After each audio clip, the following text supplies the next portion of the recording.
Cutting out TikTok and Instagram has made me happier, less self-conscious, less anxious, and has improved my overall quality of sleep. There are literally people working around the clock to increase our social media addiction, increase our phone addiction, and keep us hooked on fake happiness for their own gain. Luckily, we live in an age of information where we don't just know of these dangers, but we also know how we can shield ourselves from them. Not today, Satan. Not today. My name is Dave Robertson, and in today's video, I'm going to share with you 2 different strategies for social media detox and how they have benefited me personally. Let's get to it.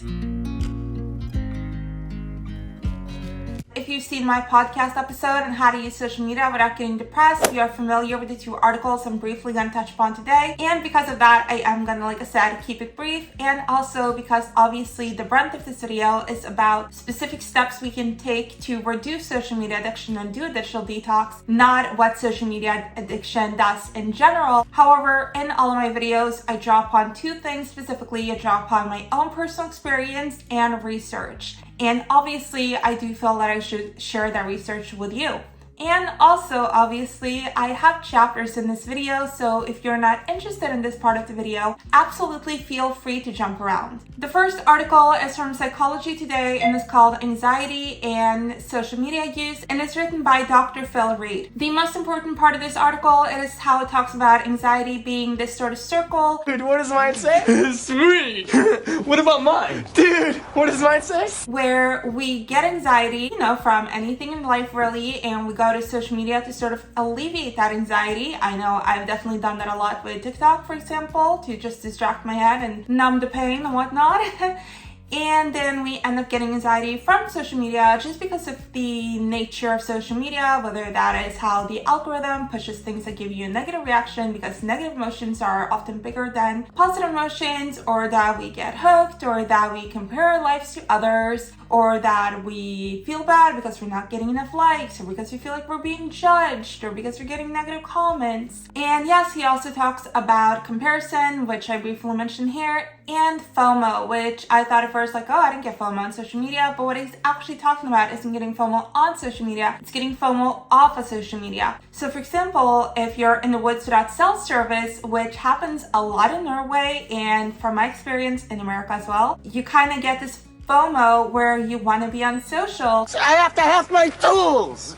And yes, I do find that quite relatable. The second article is from Health Guide, and it is called Social Media and Mental Health. This again does touch upon anxiety, and here it talks specifically about the anxiety of chasing likes, but it also dives a lot into how social media affects depression and loneliness, and all of it is exacerbated obviously if you have an underlying mental health condition, and it will oftentimes make mental health worse. I believe it's this article that also touches upon how people actually drink alcohol to cope with social media, with like posting, which I find insane. Not that they're doing it, but that social media has pushed us to that point. You didn't create the system. The system is just, it is what it is, and we're both victims here, so. And here it goes into what I think is the absolute most harmful part of social media, which is that social media is built up like a slot machine. We scroll, we get dopamine from scrolling, which is a reward chemical. We feel rewarded for scrolling, and we also feel like when you gamble that like, oh,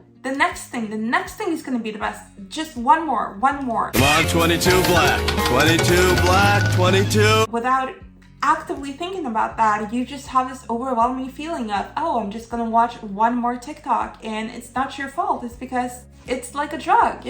And the thing with social media is that it functions as a distraction and a security blanket in social situations. When you got anxiety, when you got depression, when you're bored. When I came home from Dallas after having had a few very hard months there, I spent a lot of time on social media, on TikTok especially, because honestly I was just so depressed and anxious. And it wasn't until I did over a month of social media detox that I realized that because I'd been on social media that much, I hadn't addressed any of the underlying issues. So my depression, my anxiety, my isolation weren't getting any better at all, because every time I felt those feelings, which was a lot of the time, most of the time, I'd just be like, oh shit, I got a bad feeling. I gotta just find a TikTok and focus on that and make the bad go away. And not only is it unhealthy, it isn't even a solution. It's a coping mechanism, but it doesn't do anything with the underlying problems. And as long as you're not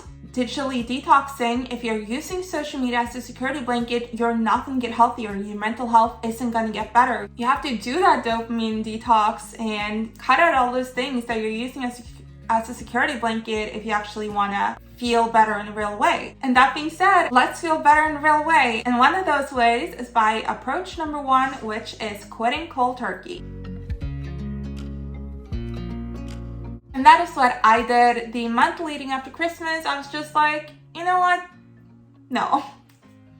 Take it away. It's over. It's canceled. And I'm going to talk about how that went for me. But first of all, let's get into it. So, quitting cold turkey or doing like a full social media detox is really popular, judging by the YouTube algorithm at least. I continually get up those I quit social media for 30 days. This is what happened kind of videos. I wish I did that really, because I did. And I think the reason why these videos are flourishing the way they are is because either you have done a digital detox or you're in some way curious of it and maybe you're scared. I mean, before I actually did it, I wasn't planning on doing it, to be honest with you. I saw those videos a lot of the time and I was like, okay, sure, but no, like that's kind of dumb. That is without a doubt the dumbest thing I've ever heard. Like, oh, I have to post or whatever, like at least stories. But then it came to a point where I was like, this disgusts me. My brain is deteriorating because of this. I'm not doing it anymore. And so I followed suit. And now I realize like, okay, maybe all those people have a point. And yeah, I think we're all kind of curious about it or kind of want to do it because honestly, we're all addicted. We're all infected.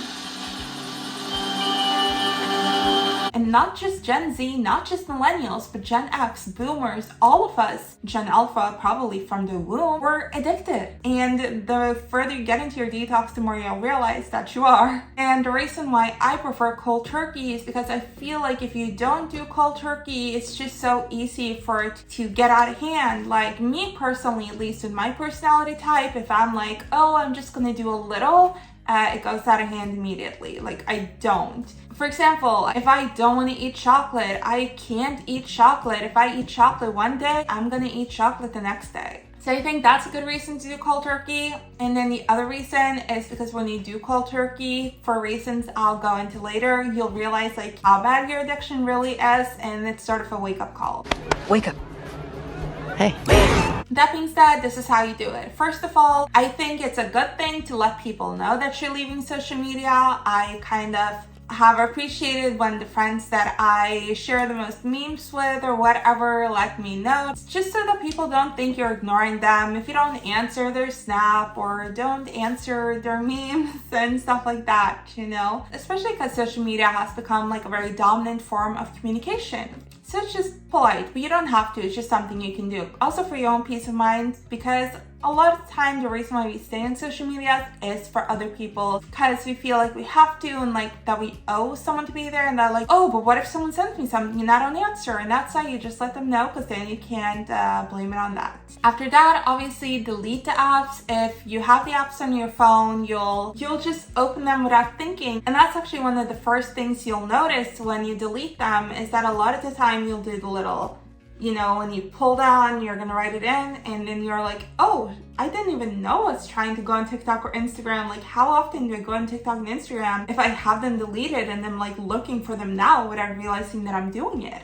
And then the thing with kicking an addiction, and especially an addiction that we often use to fill time, is that you have to do something else. So I say before you even do that, before you do any of these steps, write down at least 15 to 30 things that you can do instead of going on social media. So for example, exercising, going for a walk, reading, learning something new, or honestly, and I don't feel like this is bad personally, watching TV or movies. Like when I was working on my attention, getting my attention span back before I actually cut out social media, I sort of went from TikTok to YouTube videos to TV shows to movies to books to then studying. And that worked for me. Watching movies especially is very, very different from scrolling, and even like watching documentary style things on YouTube and stuff is very different, and it just engages your mind in a different way, and it doesn't do the attention span thing, it doesn't do the scrolling. And so I'm just saying, anything that you like to do, hang out with your friends, go to the mall, do whatever, just don't sit and scroll on social media, but write a list so that you know what you can do. You can sing or dance, or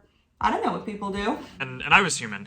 I am human, still. But you have to be prepared. If you don't have anything planned, what do you think will happen in those hours you're usually on social media, you know? Or when you get those feelings, when you get anxiety, when you're feeling depressed, when you get bored, when you're in a social situation and you wanna go on Instagram because you're feeling awkward, like you have to have plans in place. And notice how often you want to go on social media and what you're feeling when you're doing that. And then see what works also. It's both realizing how you're actually doing with social media and seeing that you can live without it.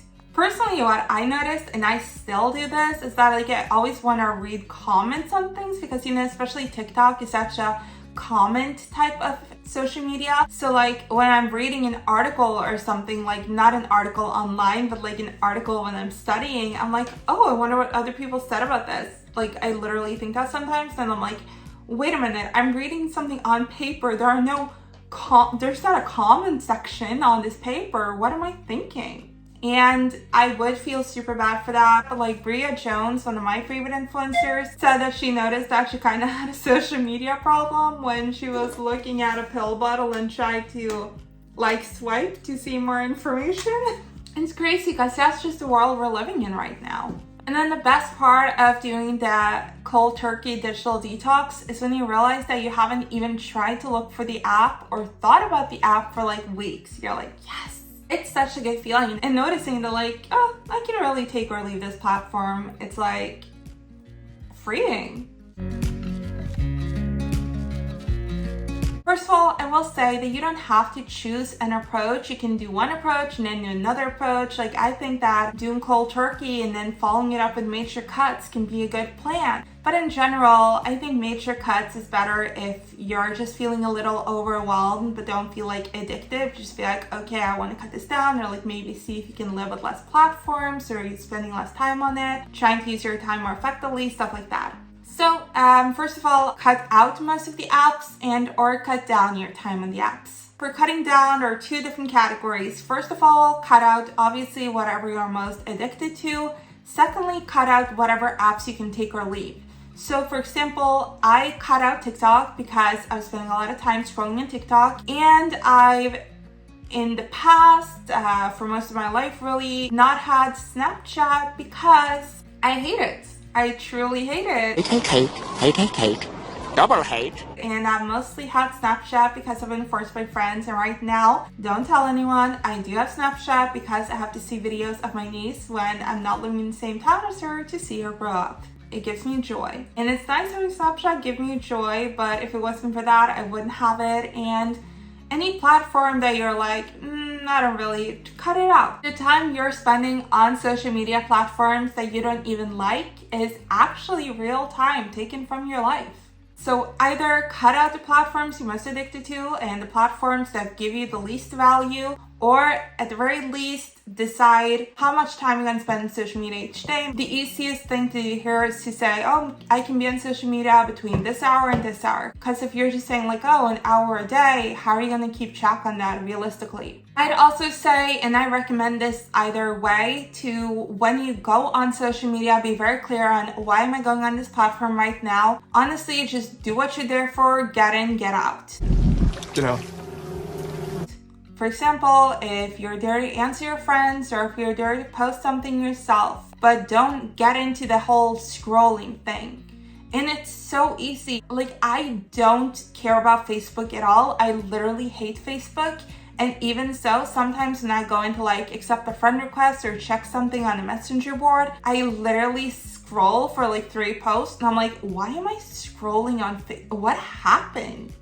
Why did that happen? It just does. So be aware. So yes, try to go in very mission focused. And if it still goes out of hand with these rules that you set in place for yourself, just do a cold turkey for a while.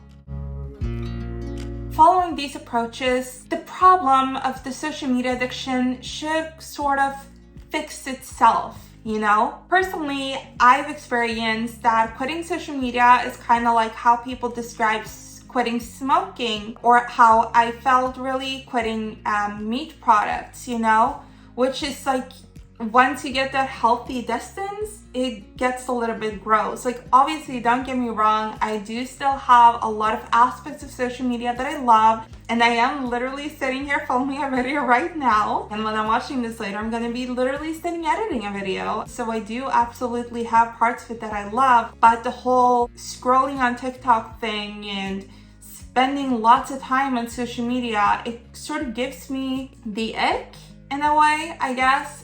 It's just the same as I feel about partying every weekend. It's just like, no, I don't really know. I just see the bad more than I see the good now. And I think that is what happens naturally when you do a detox, and when you do other things, and when you do start to feel better, and when you do get the feeling of freedom from social media, you'll just naturally feel like, oh, this is actually pretty harmful. This has been keeping me in this like web that I didn't even notice that I was in. Spinning you a web of lies, Charlie.